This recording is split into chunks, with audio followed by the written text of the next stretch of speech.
Welcome to Beyond Borders Briefing, where we bring you the latest news from around the world. In today's episode, we will focus on the situation in Israel, where the government is considering tough steps to deport Eritrean asylum seekers involved in riots in Tel Aviv on Saturday. Some 170 people were injured in violent clashes with police and infighting between groups of supporters and opponents of the Eritrean regime. Prime Minister Benjamin Netanyahu said a red line had been crossed and ordered a new plan to remove all African migrants that he described as illegal infiltrators. The rioting has put the divisive issue of migrants back on the political agenda, at a time when Israel is already split over the hardline government's highly controversial judicial overhaul plan. What sparked the violence between Eritreans in Tel Aviv? The violence erupted after activists opposed to the Eritrean government said that they had asked Israeli authorities to cancel an event organized by their country's embassy. They broke through a police barricade around the venue, which was then vandalized. Police in riot gear fired tear gas, stun grenades, and live rounds as officers on horseback tried to push the protesters away. The event was part of a series of celebrations marking the 30th anniversary of Eritrea's independence from Ethiopia.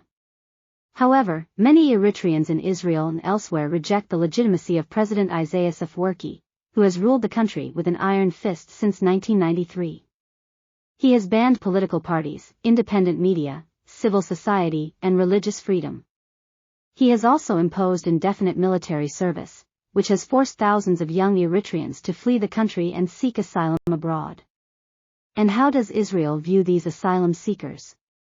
Are they recognized as refugees? Unfortunately, no.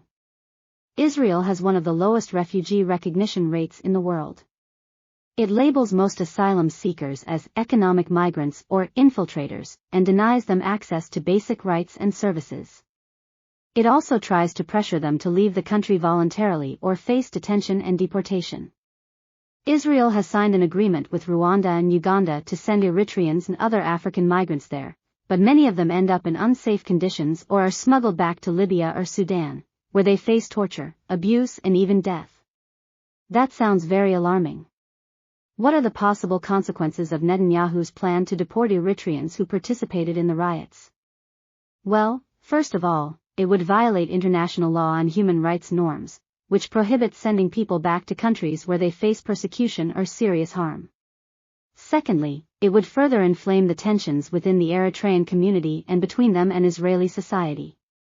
Thirdly, it would damage Israel's reputation as a democratic state that respects human dignity and diversity. That's all for today's Beyond Borders briefing.